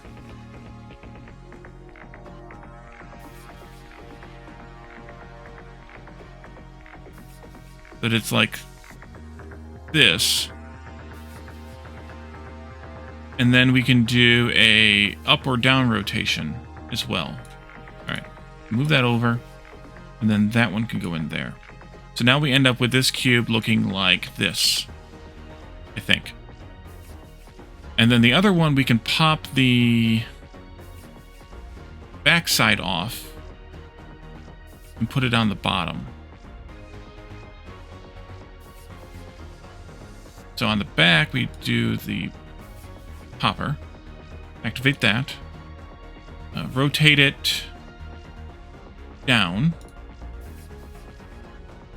put the side back on, rotate it up, and then send it right. And then that comes in here.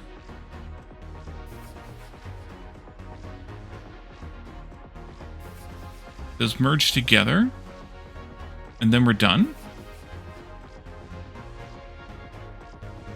Let's see how that goes. Not sure.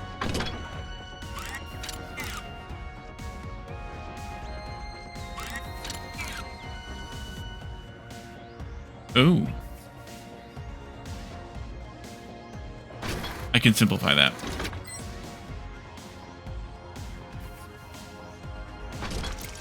So if I don't do this second rotation here, then I don't have to do this rotation here. I think. We'll see. Yeah, that helps.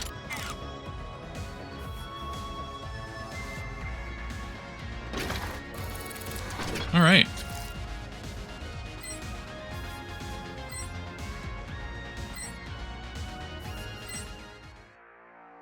"47 steps. Can be done simpler? Probably. I will not ever claim to be the most efficient person at this game. I feel like folks like Inter will probably be higher ranked than me in the contest, but I would like to finish it at least, or actually enter into it. As you approach Dantar's office, he opens the door, looks towards you, and frowns. "Oh, what? What are you doing up here?" It takes you a moment to realize he isn't talking to you. You turn around and see that a loader bot, hovering silently, is right behind you, almost close enough to touch. In fact, that seems to be what it's trying to do. Its arms are stretched out, and it's looking you straight in the eye. Dantar shouts, "Get your floating posterior back down to the loading bay before I decide to do some experimental rewiring on you. We've got 3 deliveries arriving this morning." He waves you into his office and shuts the door. "Honestly, I don't know what they're up to. How did it even get up here? Some of these doors are too narrow for it. Resetting them worked for a while. Maybe the memory is getting corrupted. I'll look into it. There's a job in the factory that's ready for you. Head down there and take a look."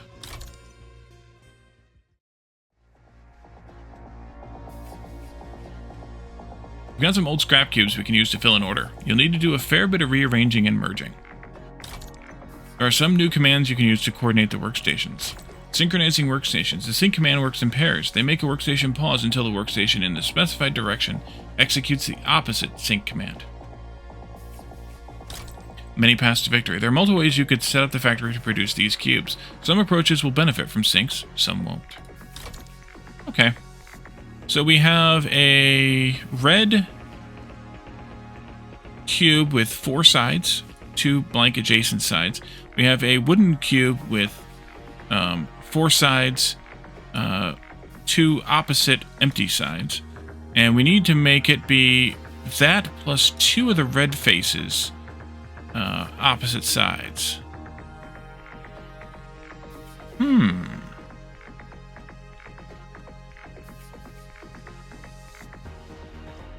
So basically we need to strip down the red cubes here into their panels and send those in rotating this to accommodate. What do we do with the extra 2 red panels?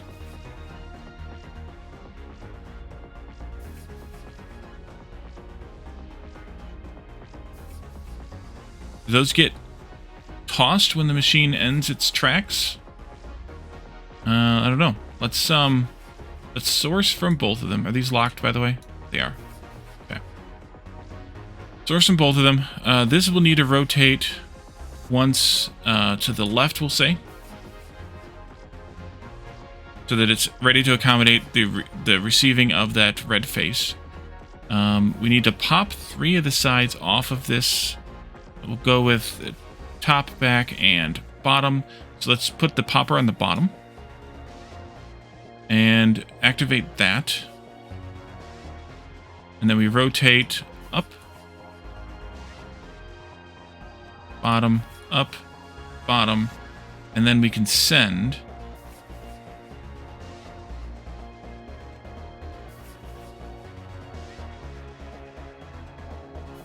And then we can do the sync,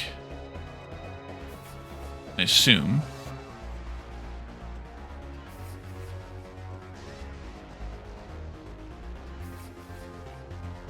And then we're going to want to rotate this one to the left twice to expose the other side. Meanwhile, we need to push a panel back out onto this, which will be on the bottom side. And then we need to go down here to the next line. I need to add a line, of course. And then we need to rotate that one clockwise. Except I need to reverse it over there, so that the panel's on this side. And then we can do another sync. Sync right. Sync left. And then I think it's done. And then we can just ship it. So we'll do a right shipper just for fun. Like that. Let's see what happens. Let's see what happens. Let's see what's going on here. Okay.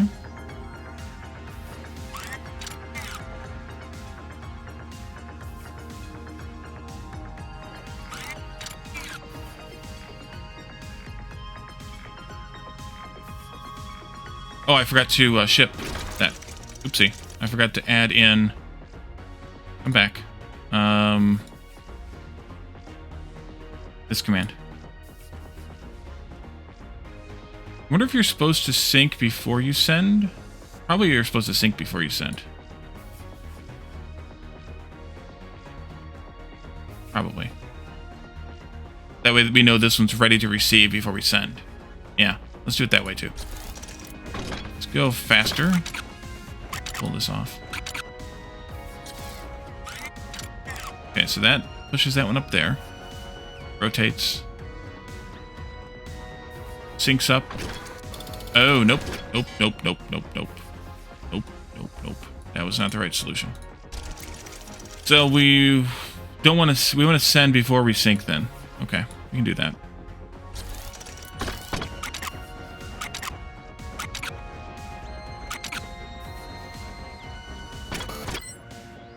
Success. All right. Cube collision. Wait, what happened?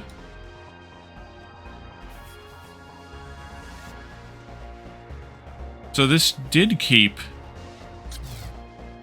those 2 panel pieces.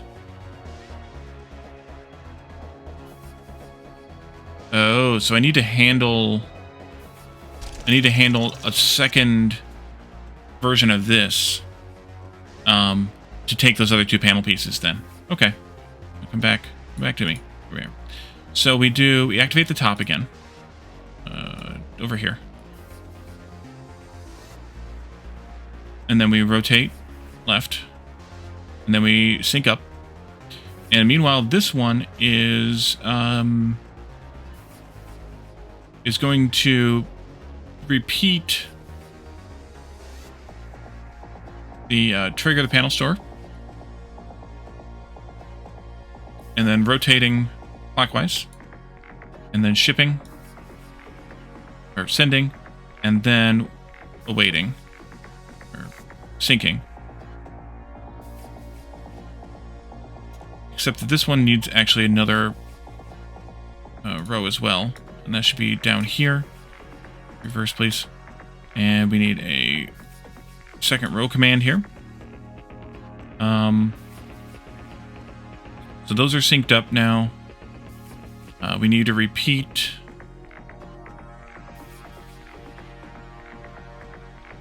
this part again. This and this.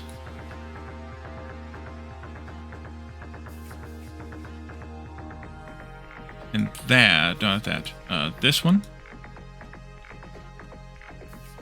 But we also need to sync here.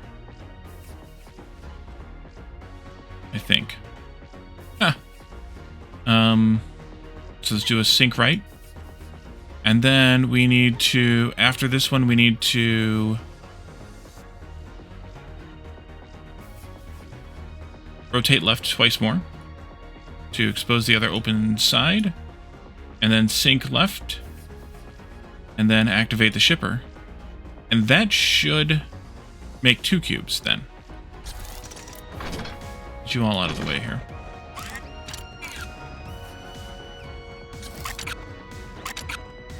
So that's how it works. You have to make 2 cubes in the same cycle.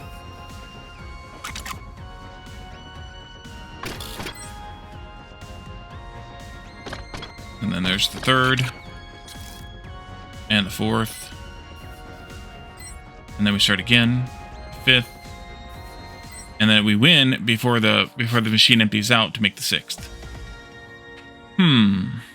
That's an interesting concept.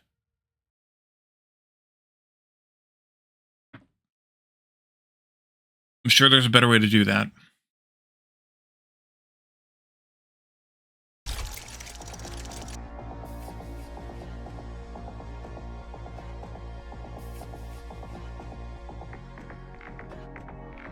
I'm sure... Well, one of the things we could do, possibly, is have multiple of these panel stores over here, or we could pull 2 panels off at the same time. We just have to be a little bit coordinated with how we rotate after we reattach them. The issue is, does that save anything? It would save us an initial rotation, 1 step, if we had a second panel store. One of the panel stores is going to have 2 panels, and one of the panel stores is going to have 1 panel, right? These are 4s, yes. So then when we get down into the adding the panels back in, we'd have to make sure that we did the rotation correctly. Instead of rotating clockwise all the time, we would want to do like a right rotate instead. Let's try that, just because I think it might be interesting variant. In that case, actually, let's execute this again. And let's return to the menu and make a copy. And then load that and make this change. Let's see, zoom out a little bit so I can move this out of the way, just so I can see where I'm going. Add that into the back there. So this will activate it, pop the bottom, and then also we need to pop the back piece off. So I need to rotate, I need to move this stuff around. Let's see. You two, move over. You can move down. You all can move over. You can, not that, you can move down. And then not that either, but all of these here can move over. We activate the back. We rotate up, we need to activate the back again instead of the bottom here. This goes away. This goes away. Then we send that single side still and sync. And then we can still activate the bottom, which only has one, and then rotate it, and then send it and sync it. And then instead of activating the bottom here, we activate the left side, or the back side, and instead of rotating it clockwise, we need to rotate to the right. The back panel becomes the left panel. Then we send, and then we sync, and then we do a back panel again,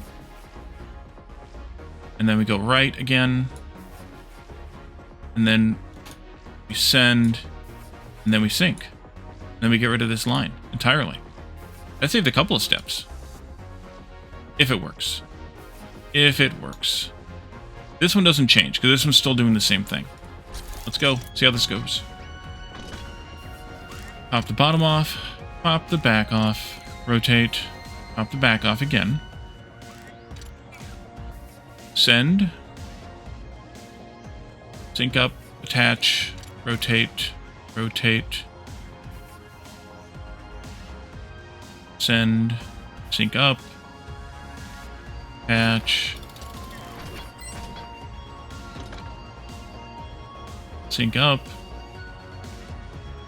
By Jove, I think I've got it.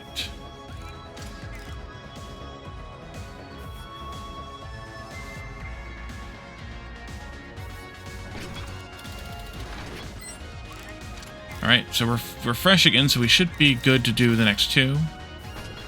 Nope, why did you not rotate?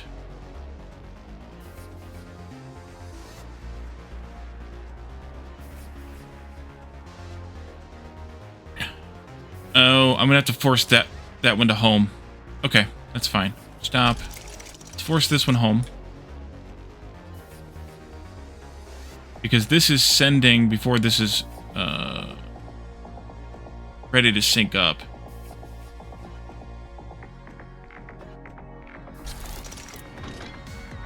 There's probably another sync command that I could use, but that'll be fine.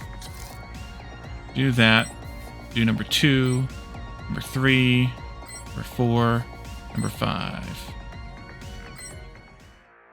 Alright, so let's go to the menu. We increased our device count, but we reduced our commands, our steps by quite a bit, and by our command by 1. So that was ridiculously good.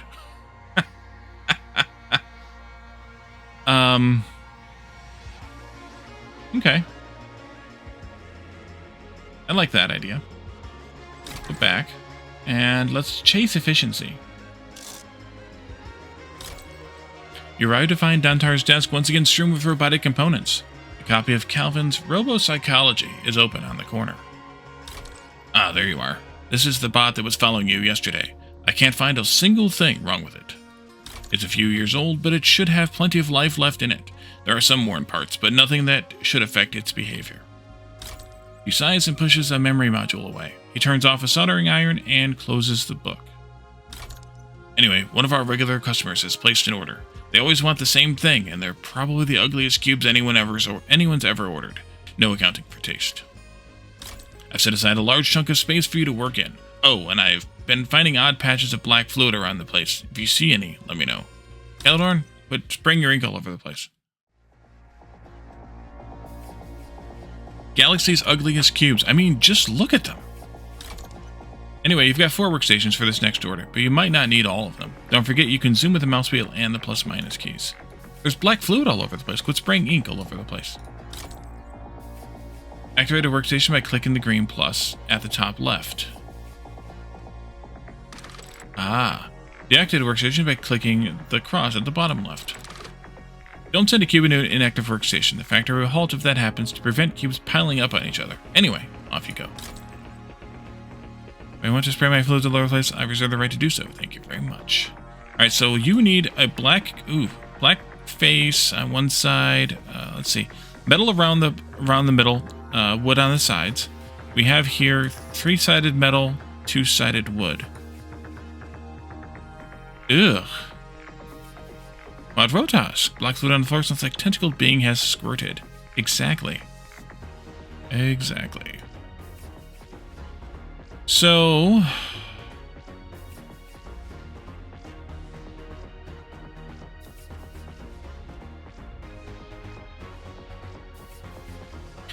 we have 4 sides and 2 sides, or wait, we have 3 sides and 2 sides, and we need to get 6 sides out of it. So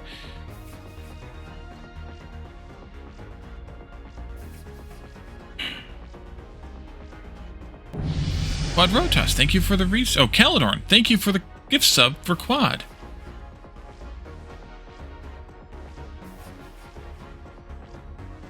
Welcome to the subscriber list, Quadrotas.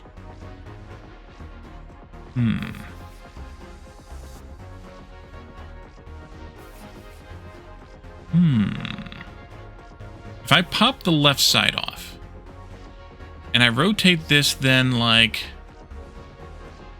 this.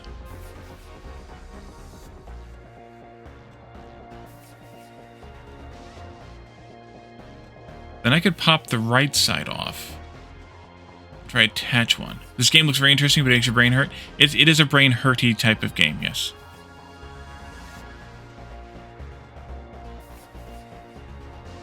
Ooh, zoom in. That's kind of handy.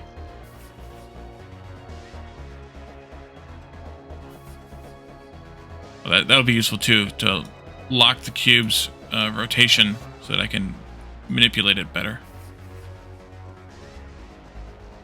So if I do that, so let's activate this one. We'll bring in a cube, a metal cube, and we'll pop the left side off. If the brain hurts, then that shows it's working out. Actually, you know what? Maybe we do a pop around both sides here. Unless, let's see. Can I get it so that these two are on the bottom and... No, not really.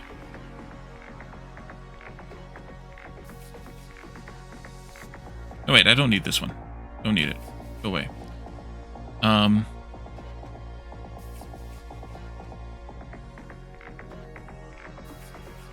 Yeah, so let's source from the top, just because I don't know where else to source from here. Source number 1, which is this cube number 1 here. You can change your source number here to 2 when you want to bring in the wooden cube.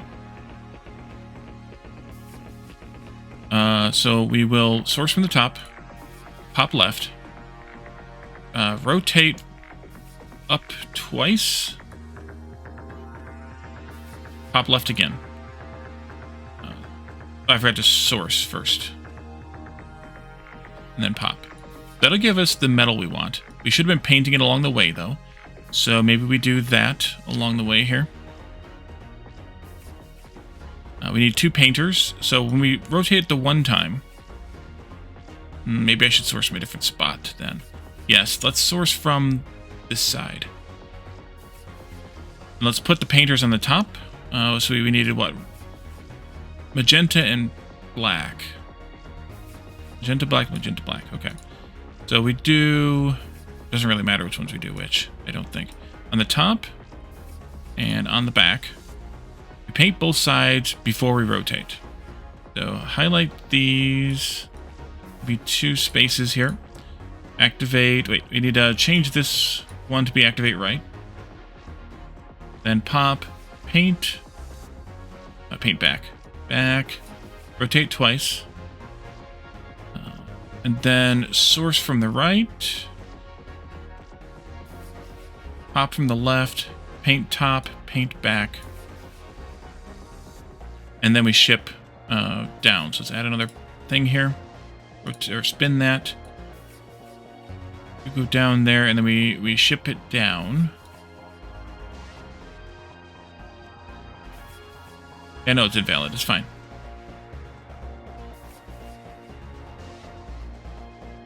Maybe we don't need to sync. Maybe we just need to await. Let's see what it looks like first. Activate this one because we're going to use it. We're going to also use this one. This is where we're going to prep the wooden cube because we need to separate those pieces and reattach them differently. Or maybe we just separate them. Yeah, we just separate them. Okay, so we pull from the top. So we need a popper on the top. This one can source from the right as well. Source 2 from the right. So you activate the source, activate the pop,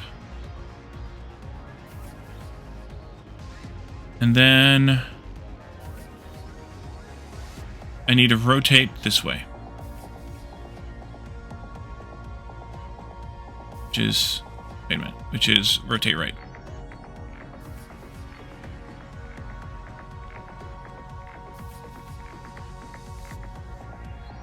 We also need to scrub that.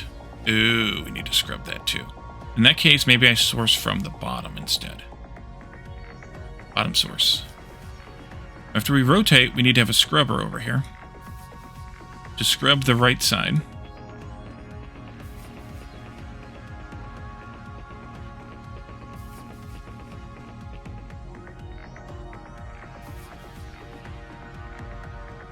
And then we can send it. Send it left. Just looking at while I play it confuddles your brain. Yeah.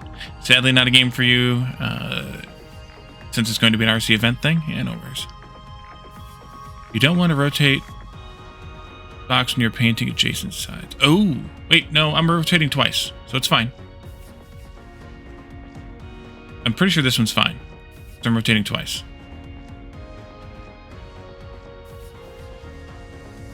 We can run it and see, but I'm pretty sure it's right. Let's go ahead and see. Let's see. Make sure we're getting the right cubes.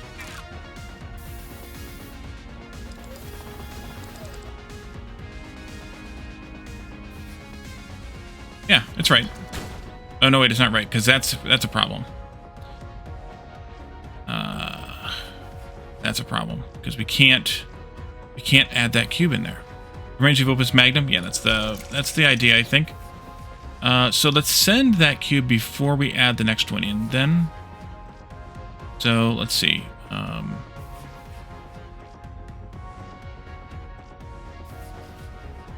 Send that one down. And then we do this again. And we send that one down. And those will merge together fine. We paint both sides from paint. There's two paint commands here, top and back. Black sprayer, magenta sprayer. Just more complicated. Let's see. If I send those, should merge. Those will be fine. You need to await. Yeah, we definitely need a sync on this side. Let's do a sync left here.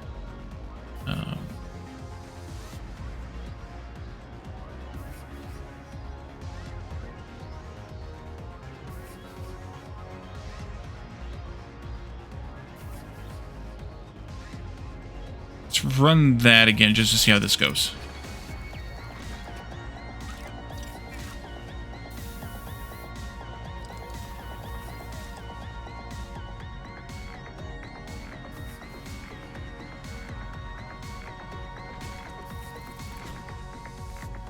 I didn't want you to send that, though. Okay, I need to, well, let's see. I need it to...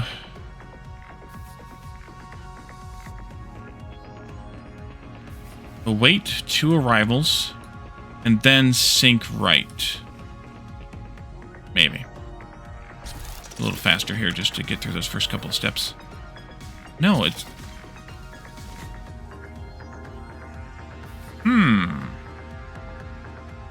Why is this one... Oh, because it's... I know what it is. I see what it is. This needs to send after the sync, in this case.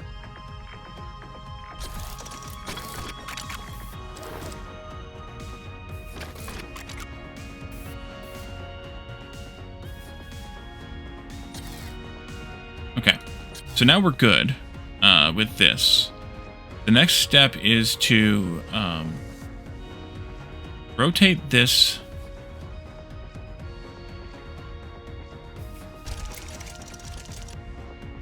say left twice. Doesn't matter. As long as you could rotate it clockwise or counterclockwise, left or right. You just have to get the empty side to this side. In the meantime, we can also do a activation of the top over here to pop the other wooden panel out. It'll come out on the top side. We need to rotate it clockwise. We need to scrub. Oops. Scrub is the right command. We need to add a line here. Reverse it. Drop down.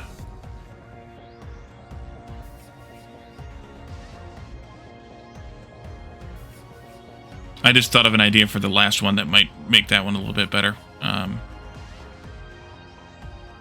Simpler. Because you can go back up again. So if you could use that as like a loop. Like a while loop or whatever. Or not a while loop because you can't stop it, but a do loop. When are we at? Alright, we're going to have to finish this up pretty soon. Let's see. Jump down here. We scrubbed. You need to send, so that's this command. You need to sync again. And then we need to send again. You rotated a couple times. You can sync up. In the meantime, I got to figure out what I need to do about this one.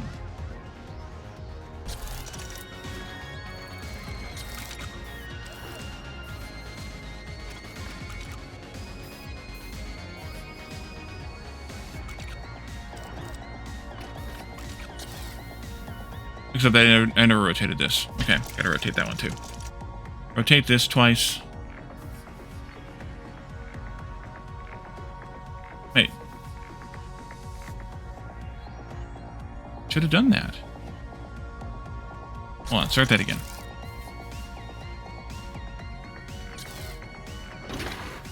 Oh, wait a minute. No? Oh, I just never sent this one. This one's done. It's done? No, it's not done. Why did that...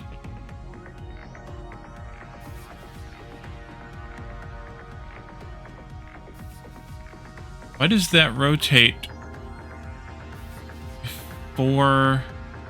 Oh, I need to await a cube. Okay, that's fine. I can do that. This goes here. Move over. I need to await arrival. It rotated too soon.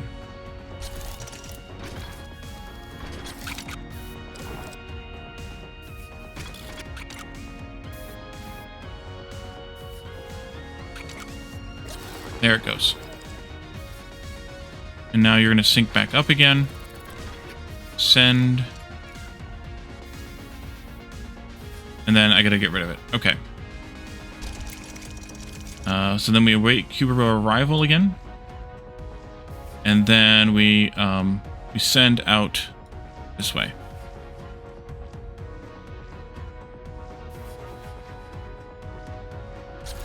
So the issue with that is...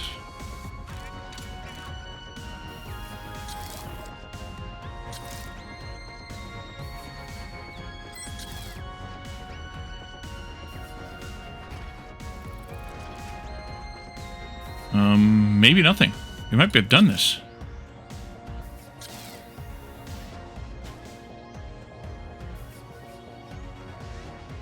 What happened? Somehow I got metal on that side. How did I get metal on that side?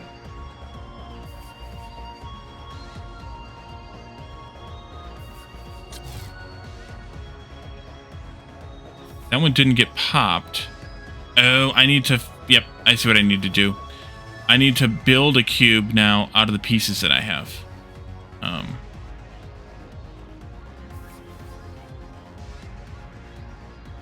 Because I have...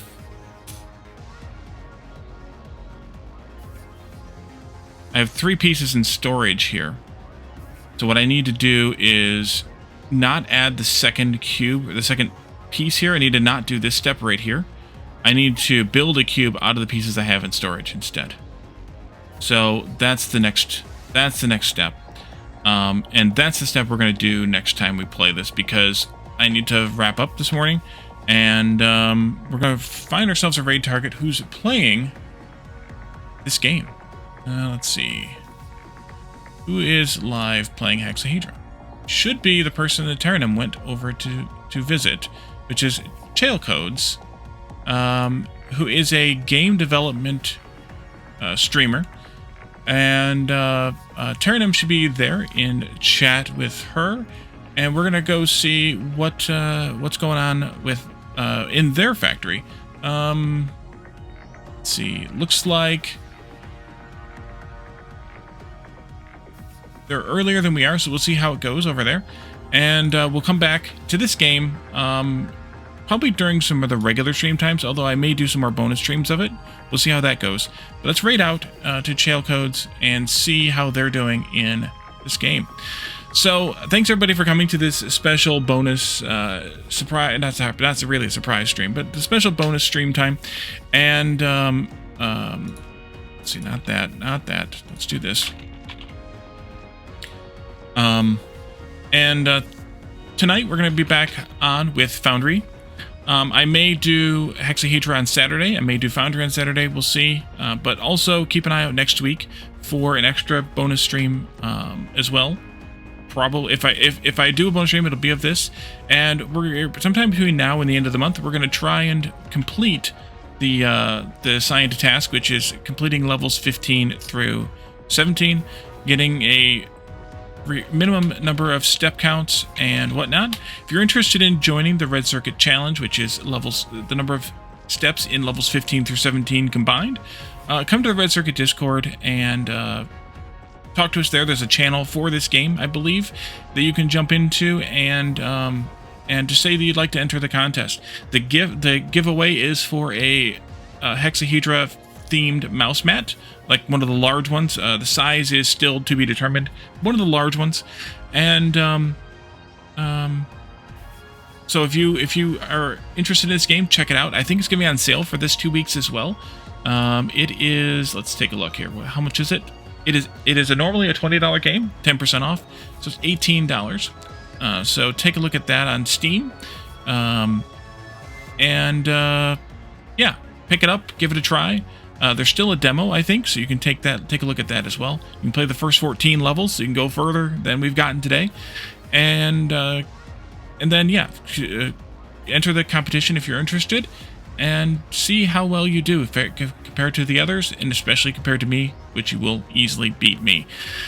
Thanks for coming, everybody, and we'll see you again tonight for the Foundry stream. Have a good one. Bye for now.